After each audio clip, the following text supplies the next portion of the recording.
భగవద్గీత అర్జున విషాదయోగం 14వ శ్లోకం. తతః శ్వేతైర్హయైర్యుక్తే మహతి స్యందనే స్థితౌ మాధవః పాండవశ్చైవ దివ్యౌ శంఖౌ ప్రదద్మతుః. సంజయుడు ధృతరాష్ట్రుడితో పలికిన శ్లోకం. ఆ పిమ్మట తెల్లటి గుర్రములను కట్టియున్న మహారథముపై ఉన్న మాధవుడైన శ్రీకృష్ణుడు, పాండవ పుత్రుడైన అర్జునుడు వారి దివ్య శంఖములను పూరించిరి. భగవద్గీత అర్జున విషాదయోగం 15వ శ్లోకం.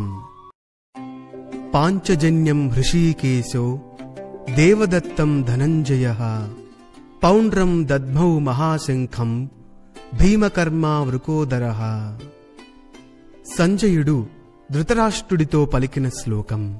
శ్రీకృష్ణుడు పాంచజన్యమును, అర్జునుడు దేవదత్తమును పూరించిరి.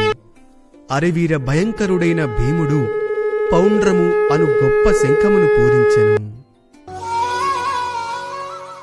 భగవద్గీత అర్జున విషాదయోగం 16వ శ్లోకం. అనంత విజయం రాజా కుంతీపుత్రో యుధిష్ఠిరః నకులః సహదేవశ్చ సుఘోషమణిపుష్పకౌ. సంజయుడు ధృతరాష్ట్రుడితో పలికిన శ్లోకం. కుంతీపుత్రుడైన ధర్మరాజు అనంత విజయము అను శంఖమును, నకుల సహదేవులు సుఘోషమణిపుష్పములు అను 2 శంఖములను పూరించిరి.